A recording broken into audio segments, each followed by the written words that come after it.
왕정 체제는 어떻게 시작을 하게 된 건가요? 그게 이제 로마 역사의 출발인데 뭐 신화와 역사가 공존하고 있어요. 근데 그게 이제 신화가 뭐 로물루스가 떠내려와서 늑대젖을 먹고 컸다. 역사학자들도 로마는 건국이 2번 됐다 이렇게 이야기하는데 근데 이제 로마가 생겨날 때 로마 북쪽에 있던 강성한 나라 에트루리아라는 나라가 있어요. 그때 7명의 왕이 다스렸는데 그 에트루리아의 거의 영향력 안에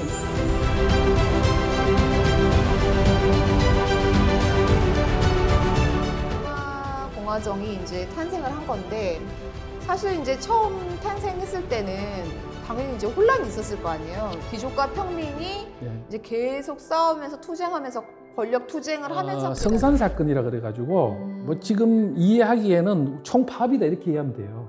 평민이 우리 독립된 나라 세울 거야. 귀족들은 너희대로 살아. 우리는 우리대로 산다. 귀족이랑 싸우다가 나 다 팽개치고 갈 테니까 니네끼리 잘 지내보자. 갔어요 실제로. 공화정을 움직이는 3축이 우리 너무너무 잘 알고 있는 귀족 집단인 원로원. 이게 이제 영국으로 따지면 상원이 정도 되는 거죠. 그 원로원. 그 다음에 집행부인 정무관이라고 그랬어요. 정무관. 그 다음에 민회. 공화정. 요게 지금 레스푸블리카잖아요. 이게 이제 뜻이 방금 말씀하신 것처럼 공공의 것. 지금 요 뜻이랑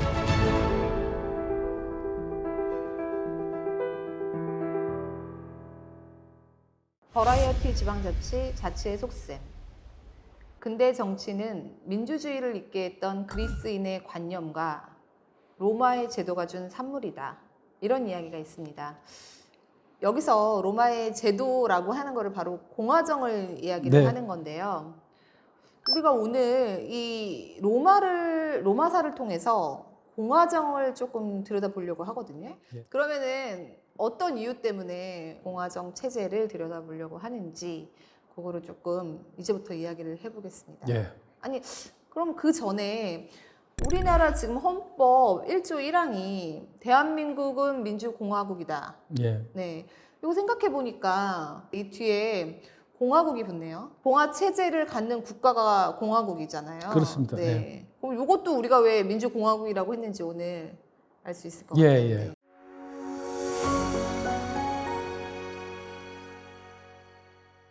로마 왕정 체제, 그러니까 로마 공화정 이전에 왕정 체제였잖아요.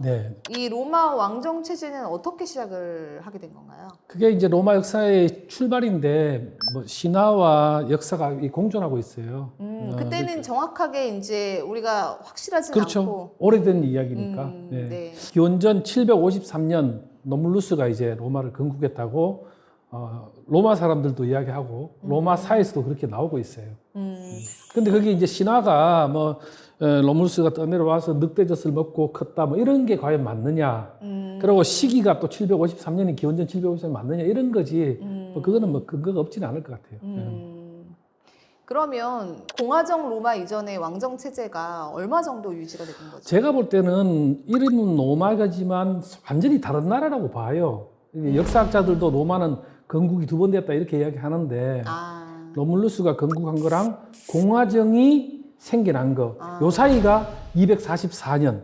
사실 저희가 이제 오늘의 방점이 공화정 로마라서 그렇지 거의 50년이면 그렇죠. 굉장히 긴 세월이죠. 조선한조 500년도 엄청 길다고 하니까 지금 사실은 이게 간단한 역사는 아니네요. 그렇습니다. 그러니까 간단하게만 어떤 간단하게 말하면 그 7왕이 다스렸다고 그래요. 왕이 250년 동안. 근데 이제 로마가 생겨날 때 로마 북쪽에 있던 강성한 나라 에트루리아라는 나라가 있어요.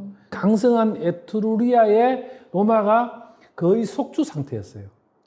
에트루리아라는 나라의 도시. 속주. 로마는 이제 테베레 강의 언덕에 생겨난 도시국가였으니까 그때 7명의 왕이 다스렸는데 그 에트루리아의 거의 영향력 안에 있고 실제로 7명의 왕 중에서 마지막 3명은 에트루리아인이에요. 근데 어쨌든 로마는 테베레 강가에서 무역을 통해서 부를 쌓아가고 있었거든요. 그래서 에트루리아에서 시기와 질투를 많이 했어요. 그리고 그 출발할 때 이제 로물루스가 로마를 만들 때 왕의 자문기구로 원로원을 100명을 위촉을 해요. 이미 원로원은 저희가 공화정체에 나오는 얘기인 줄 그러니까 알았더니. 이게 이제 그 부족시적으로 이렇게 자연스럽게 성장한 나라가 아니다 보니까 이게 이제 그 기원이 되게 중요하죠. 그리고 민에도 실제로 이때부터 존재하고 벌써. 있었고, 네. 그 일곱 왕이 통치하던 시기에 로마라는 뭐 모든 기초가 다 만들어져요, 사실. 그러고 나서 이제 결국은 이제 그 왕정이 붕괴되는 거죠. 네. 왕정이 어떻게 무슨 마지막 왕이 타르키디우스라는 왕인데 이 사람이 에트루리아인이고 이 사람이 권력을 잡고 난 다음에 기존부터 있어왔던 원로원을 굉장히 핍박을 해요. 콜라티아 지방이라는 로마 옆에 있는 콜라티누스의 아내 루크레티아라고 있어요. 이 사람을 왕의 아들이 범하는 일이 생겨요. 그렇게 해서 그 루크레티아가 그 자기 아버지를 로마에서 부르고 남편을 부르고 그 다음날에 자살을 해요, 칼로. 그러면서 복수를 해달라고 그래요. 그때 이제 그 남편하고 브루투스라는 이름을 쓰는 유명한 사람이에요. 이 사람이 이제 와서 그 광경을 보고 증인으로 온 거죠. 그 증인으로 왔다가 그때 맹세를 해요. 로마 인민들 위에 왕이 누구든 군림하지 않게 하겠다. 응? 그때 로마 언론이 이미 그 왕한테 굉장히 핍박을 받고 있었고 로마인들도 이 사람 루크레티아 쪽을 지지하게 된 거예요. 그렇게 해서 그 마지막 왕이 로마로 전쟁터에서 돌아오지도 못하고 에트루리아로 도망을 가버려요. 그러고 나서 결국에는 이제 에트루리아하고 로마하고 전쟁이 벌어진 거죠. 로마하고 원래는 로마가 이제 에트루리아의 속주에 불과했는데, 그렇죠. 네, 네. 그 사건을 발단으로 해서 네. 결국에는 이제 전쟁까지 네. 이제 그렇게 된 거죠. 그럼 누가 이겼나요? 네. 전쟁이 벌어졌는데 이제 그 전쟁이 벌어지기 전에 원로원에서 무슨 일을 해놨냐면 로마는 이제 독립하겠다. 그러면서 이제 왕 인정하지 않겠다 하면서 집정관을 2명을 선출해 버려요. 왕 대신에. 그러고 나서 집정관에 누구를 선출하냐면은 그때 왔던 브루투스를 선정을 해요. 브루투스가 이제 그 군대를 이끌고 에트루리아하고 싸워가지고 결국은 본인도 죽고 독립 이뤄내요. 그러면은 결국 로마가 이제 이겼다는 거네요. 그렇죠. 네, 그게 이제 속주가. 공화정의 출발인 거죠.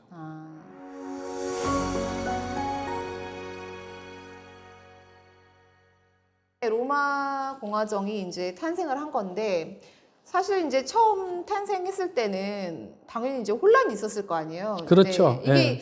그 속주라고 말씀하신 거 보니까 이길 줄 모르고 하다 보니까 이겼네 이렇게 해서 예. 네. 그러니까 처음에는 그 어땠나요? 분노해서 싸웠지만 그 509년에 기원전 509년에 결국 기원전 509년이면은 우리로 따지면은 뭐 고조선이고 뭐 굉장히 오래된 거죠. 이제 그 기원전 509년에 이제 독립을 했는데 이때 당시에 이제 굉장히 그 혼란스러웠어요. 이 전쟁을 통해서 에트루리아 지배 체제를 무너뜨리긴 했는데 혼란이 왔어요. 그게 뭐냐면 내부 권력이 공백 상태가 된 거예요. 왕도 없어지고 실질적으로 통치하던 우리 원로원 안에서도 에트루리아 편도 좀 있고 한데 어쨌든 독립을 해버렸으니까 그게 이제 공화정을 할 수 있는 계기가 된 건데 그거를 해석해 보면 어떻게 되느냐? 로마에는 이제 그 전부터 이민을 많이 받아줬어요. 유민들을 네. 신분과 이게 가리지 않고 그러니까 주위에서 로마가 희망했다 해가지고 많은 인원들이 로마로 몰려 들어왔고 귀족은 권한을 가지고 있는 상태는 아니었기 때문에 귀족도 이걸 통치할 수 있는 절대적 권한도 없는 상태고 평민들 중에서도 그 전쟁에 참여하면서 부를 축적하고 지분이 있고 또 명망이 있는 평민이 대거 나오고 이렇게 하면서 이제 권력의 공백이 생기니까 이게 아무도 왕이 없는 공화정이란 결국 왕이 없는 시대니까 왕이 없는 상태로 이제 공화정이 수립이 되는 거죠. 그렇다고 해서 지금 그 권력이 없는 상태로 잘 됐다 하고 계속 가는 게 이게 쉽지가 않았을 것 같은데 네. 어떻게 그러면은 우리가 지금 그 이후에 로마가 오랫동안 그렇게 체제를 유지할 수 있었는지. 어쨌든 그 에트루리아하고 싸울 때 원로원이 주력이었어요.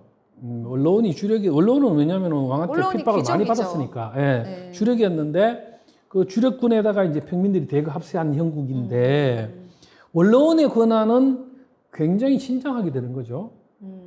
그렇죠. 전쟁에 이겼으니까. 이 공화정이 수립이 나고 나서 로마가 망할 때까지 지속적으로 귀족과 원로원이 갈등하고 투쟁하고 하면서 이 공화정이 완성이 돼가요. 귀족과 언론? 아니, 귀족과 평민이. 네네. 예. 언론이 귀족이니까. 그렇죠. 네네. 예. 귀족과 평민이 예. 이제 계속 싸우면서 투쟁하면서 권력 투쟁을 하면서 그게 나중에는 네. 이제 실제로 그렇게 된다는 얘기네요. 네. 그럼 요것도 투쟁이 그러면 금방 끝내서 딱 편해졌나요? 이것도 굉장히 오랜 기간 동안 이어졌을 것 같은데. 이게 한 200년? 200년 동안 요 제도와 체제를 공고히 하기 위해서 계속 네네네. 그 509년에 이 건립이 되고 공화정이 생겨나고 첫 번째 사건이 5년 뒤에 공화정이 생긴 기원전 509년에 그러니까 494년이 되겠죠. 네, 예. 네. 그때 어떤 사건이 일어난 거죠? 성산 사건이라 그래가지고 뭐 지금 이해하기에는 총파업이다 이렇게 이해하면 돼요. 평민이 네. 우리 독립된 나라 세울 거야. 귀족들은 너 그대로 살아. 우리는 우리대로 귀족이랑 산다. 싸우다가 예. 나 다 팽개치고 갈 테니까 니네끼리 잘 갔어요 보자. 실제로. 성산이라는 곳에 모여가지고 귀족이 원론이 우리 요구를 안 들어주면 우리는 독립해서 이대로 산다. 그러니까 뭐 도시도 마비되고 특히 노마는 이제 성장하는 과정이 결국은 전쟁의 역사예요. 계속 전쟁을 해야 되니까 군인이 평민인데 군인이 없는 노마는 존재할 수도 없고 정말 총파업이 맞네요. 그렇죠. 총파업이 된 거예요 실제로. 네. 그래서 귀족이 항복을 했어요. 요구 조건 다 들어줄게. 그럼 이제 요구를 수용했다고 하셨는데 예. 무슨 요구가 있었던 거예요? 그 요구의 핵심은 평민의 권리를 보호할 수 있는 호민관을 두겠다. 우리가 호민관은 이제 정확히는 몰라도 이제 많이 들어봤잖아요. 근데 이제 마린코는 그때 같은데. 요구 조건이 이제 결국에는 몇 가지 있는데 빚도 탕감해주고 호민관도 두고 그 다음에 평민회도 주라. 평민회. 네, 민회 중에서 우리 민회인데 평민회를 주라. 그래서 되게 이제 굉장히 중요한 중요한 요구를 변화죠. 했네요. 네. 근데 그걸 이제 귀족들이 다 수용하게 돼요. 그래서 이제 호민관은 어떤 권한을 가지고 있는지 아시잖아요. 궁금하죠? 네, 근데 조금 우리는 근데 굉장히 막연하게 알고 있으니까 네, 조금 자세하게 한번 그러니까 호민관은 평민의 권한이 침해될 때는 원로원이나 집정관의 권한에 대해서 거부권을 행사할 수 있다는 거예요. 언론에서 했든 어디서 했든 간에 싫어하고 얘기할 수 그렇죠. 있다. 비토권을 가지게 되는 거고 그 다음에 이제 신성불가침권이라 그래가지고 호민관의 업무를 방해하거나 호민관의 신체에 위해를 가하면 누구든지 사형을 시킬 수 있는. 굉장히 세네요. 그렇죠. 호민관의 그러니까, 어떤 권한을 굉장히 지켜주기 위해서. 네. 그러니까 성산 사건의 결과로 생겨난 게 이제 평민회와 호민관 제도라는 거죠. 한번 보이콧을 세게 할 필요가 있었네요. 예. 그게 이제 1차 보이콧이에요. 1차 철수. 2차가 있었다는 얘기인데 그건 이따가 들어보기로 하고. 그러면 이제 완전한 공화정 초기보다는 평민의 권한도 조금 신장된 것 같고 조금 더 안정이 됐을 것 같은데 많은 분들이 아시는 이 12표법이 만들어진 이유는 뭘까요? 그러니까 그 성산 사건이 있고 나서 5년 뒤에 호민관이 이제 뭐 귀족들로부터 평민의 어떤 이 권리 침해에 대해서 구제를 하려고 그러니까 재판을 할 거 아니에요. 재판은 신관만 할 수 있어요. 신관. 예. 그게 뭐 제사장이겠죠. 네네네. 그때 노마는 이제 아주 고단계였으니까 노마에 신이 있고 보통 법을 재판하면 신이 이렇게 얘기하더라 뭐 이러니까 신관은 귀족만 할 수 있었는데 그 신관만 법을 알고 있고 신관만 재판하는 거예요. 그러니까 법을 우리가 지금처럼 이제 성문법이 불문법이니까 굳이 성문법이 필요 없다고 생각을 했음에도 불구하고 재판하는 사람만 법을 알고 있다? 그렇죠. 내가 법을 모르는 거지. 그래서 그 평민이 법을 성문화하자는 거예요. 이게 근데 충분히 나올 수 있는 얘기네요. 그럼요. 재판하는 사람만 알고 있고 재판하는 사람만 그것도 불문법으로. 그렇죠. 그러니 해석도 자기 마음대로 하고. 그래서 이제 성문법을 요구를 하면서 평민들이 10인이 성문법을 만들자. 귀족 5인, 평민 5인 해서 성문법을 만들자. 만드는 사람이 5인, 5인 이렇게 만들자. 그렇죠. 그런데 이제 귀족들이 귀족들만으로 10인 입법위원을 만들어버린 거예요.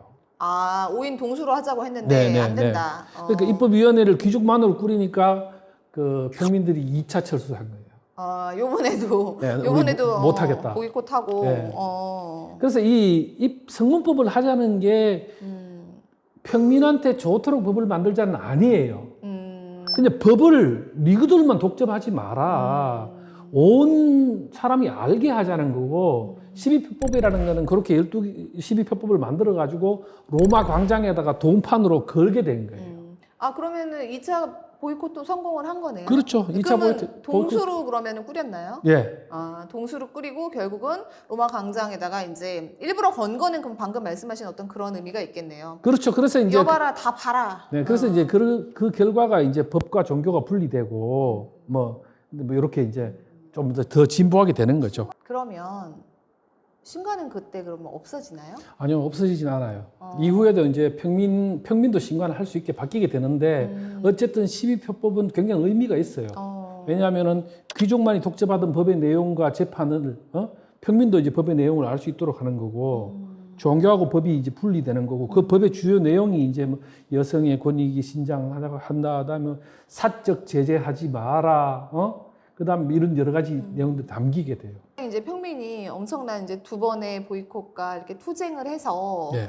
얻어낸 어떤 결과가 상당한 것 같은데 그러면 이제 잘 지내나요? 귀족과 평민이? 아니요. 그러고도 계속 이제 그 갈등과 다툼이 있어요. 그 평민의 지속적인 투쟁이 일어나야 되는 거죠.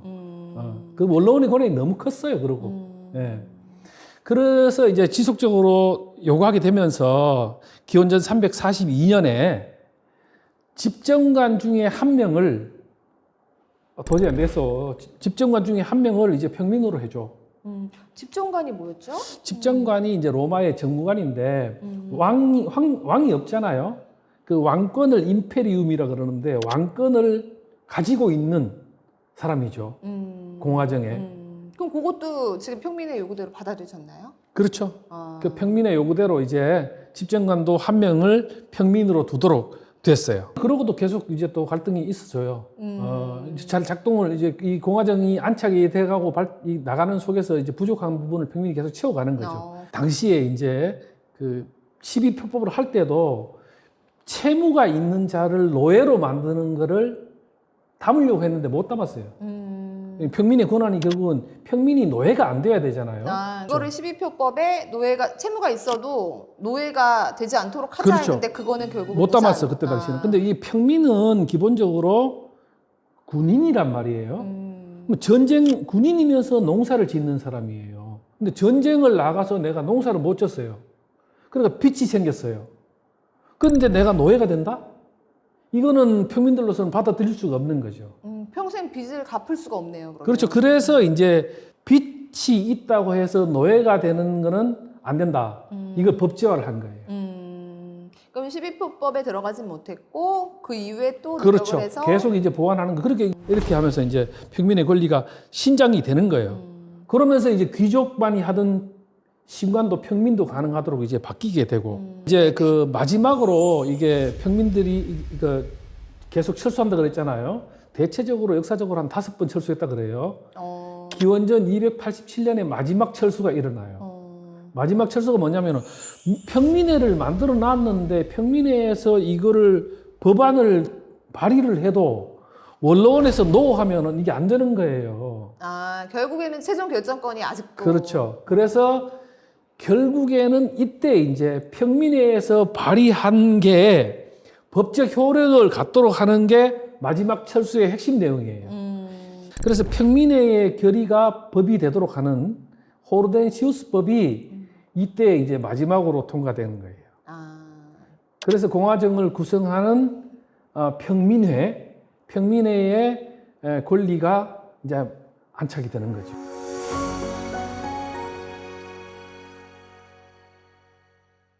그럼 우리가 이제 공화정 체제에 대해서 조금 더 자세하게 조금 알아보고 싶거든요. 네네. 지금 현재 우리랑은 조금 다른데 어쨌든 공화정을 움직이는 3축이 우리 너무너무 잘 알고 있는 귀족 집단인 원로원. 이게 이제 영국으로 따지면 상원이 전도되는 거죠. 그 원로원. 그 다음에 집행부인 정무관이라고 그랬어요. 정무관. 그 다음에 민회. 이 3축이 이제 로마 공화정을 끌어가기 시작하는 거예요. 원로원은 이제 알겠고 네. 자문기구 네. 귀족들이 있는 이제 자문기구라고 보면 될 것 같고 간단히 말하면 정무관은 지금 많이 못 들어본 것 같거든요. 요거는 이제 정무관이라 하는 거는 우리로 따지면은 행정관리예요. 선출직이에요, 근데. 선출직. 예, 정무관을 이제 우리가 흔히 알기는 집정관을 많이 들어봤어요, 우리가. 네. 집정관을 선출한다고 봤는데 선출하는 대상이 집정관뿐만이 아니었어요. 그러니까 이제 왕권, 아까 제가 임페리움이라 그랬잖아요. 이 왕권을 누가 가질 거냐? 집정관이 가져요. 이 집정관은 2명을 뽑아요. 그게 로마 사람들은 왕이 출연하는 것을 굉장히 두려워했어요. 그래서 2명을 뽑아서 서로 싸우도록 해놓은 거예요. 한 명은 무조건 독점할 수 있는 거는 무조건 맞겠다. 독재가 그렇죠. 안 된다. 예, 예. 그래서 한 명이 결정한 거를 다른 한 명이 거부할 수 있었어요. 그래서 앞전에 이제 평민이 한 명이 집정관이 되니까 어떻게 됐겠어요? 평민 권한이 많이 신장됐겠죠. 집정관은 왕권을 가지고 있어요. 전시의 군사령관, 그다음에 행정권, 민의 소집권, 원로원 소집회의 이런 것들 다 집정관이 했어요. 임기는 1년이에요. 그럼 연임도 가능한가요? 원칙적으로 연임을 못하게 했어요. 그런데 뒤에 자꾸 연임하는 자가 나와요. 이런저런 이유로. 근데 어쨌든 한 번만 할 수 있었고, 한 번 하고 나면은 이제 원로원으로 갈 수 있었으니까 한 번밖에 못 하게 됐어요. 이 집정관은 이제 권위가 좀 있어야 되잖아요. 그래서 에트루리아의 왕들이 하던 호위병을 뒀어요. 12명. 1년짜리 왕이에요. 네, 1년짜리 왕. 그러고 나서 이제 또 뽑았는 게 법무관이에요. 그러니까 지금 정무관에 속하는 게 집정관, 법무관 많습니다. 네, 그 외에도 또 그 집정관, 법무관, 조연관, 호민관, 독재관 쭉 있어요. 그걸 다 통칭해서 그걸 정무관이라고 해요. 행정 관료가 정무관. 그렇습니다. 아까 말씀하신 우리로 것처럼. 따지면 장관이겠죠. 집정관은 대통령이고.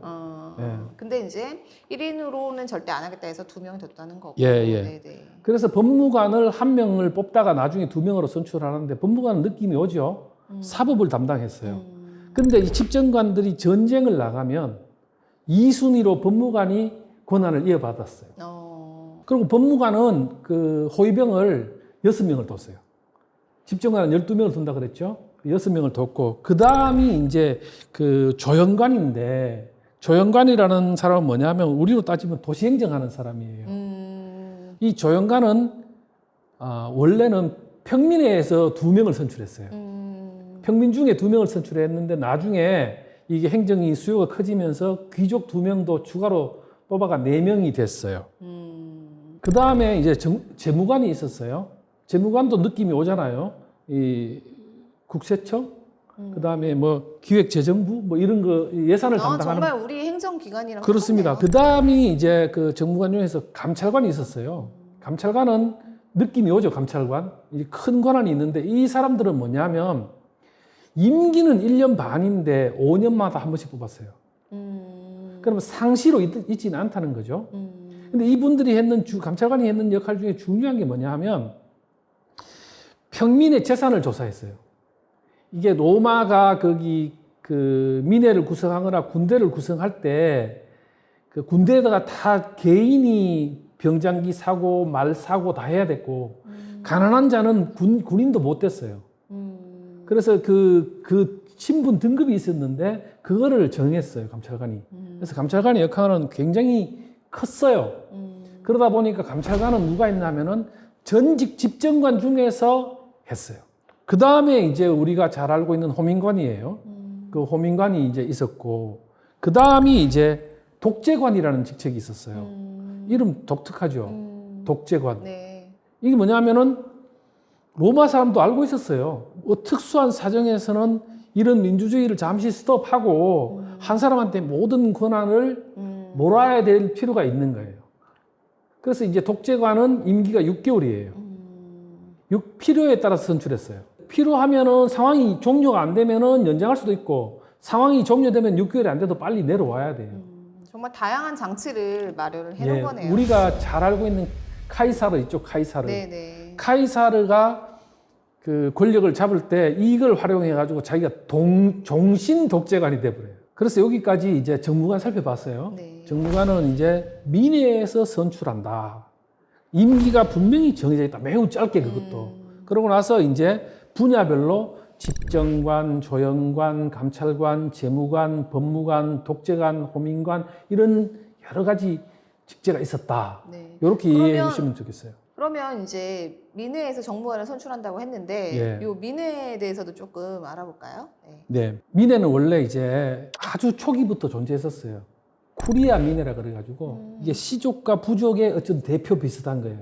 근데 이거는 점차 로마가 계속 성장하면서 시족과 부족을 벗어나게 돼요. 벗어나게 되면서 이거는 행사 중심으로 이렇게 퇴보하고 실제로 로마를 통치하는데 중요한 민회가 3개가 있었어요. 그 3개 중에 제일 중요한 민회가 켄트루리아 민회예요. 켄트루리아 민회인데 이게 그 군인들이라고 보면 돼요.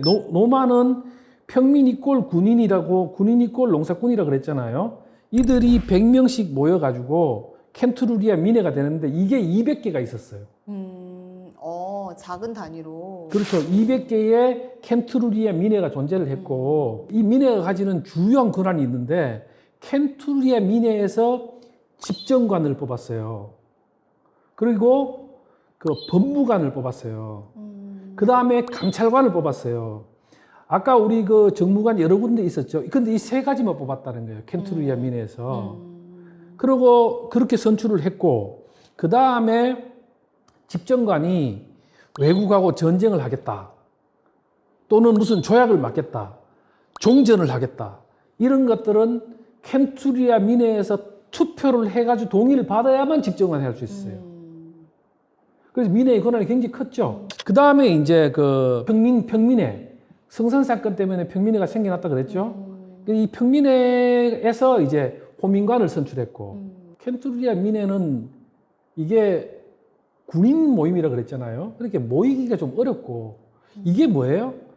이게 지역 대표성이 없는 거예요. 그래서 생겨나는 게 트리부스 민회예요. 트리부스 민회는 뭐냐면은 로마를 35개로 나눠 가지고 여기에는 귀족이든 평민이든 누구나 참여해서 하는 지역 대표예요. 트리부스 민회는 로마를 35개로 나누고 35개에서는 지역의 대표이기 때문에 조영관을 뽑았다.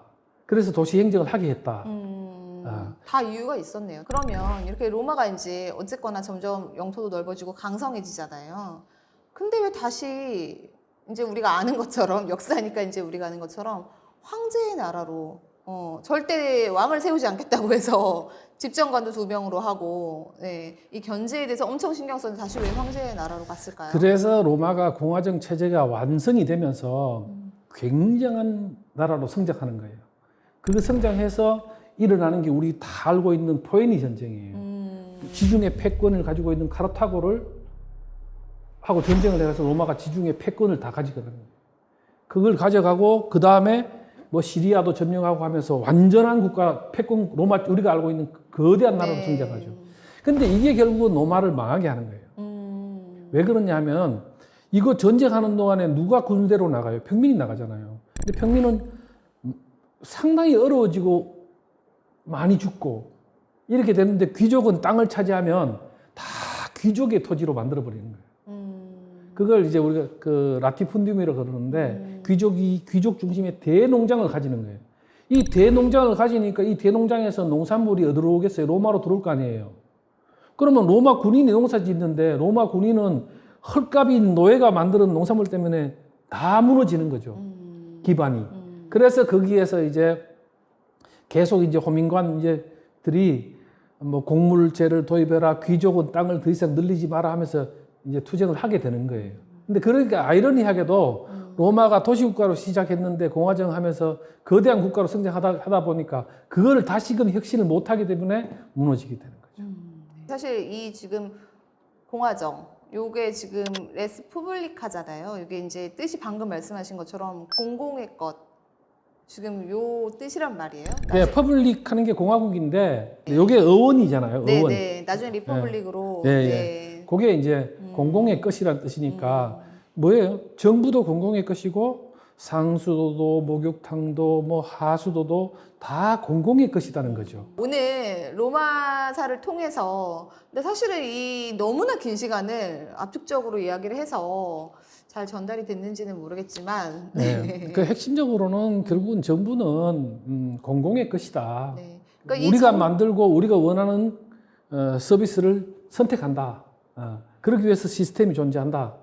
이렇게 얘기해 주죠. 네. 네. 그러니까 이 정치 체제가 어떠한 정부로 국가로 아니면 이제 시민들을 어떻게 살게 할 것인지가 정해지는 그런 것이겠네요. 예. 네. 오늘 여기까지만 이야기하겠습니다. 네, 고맙습니다. 감사합니다.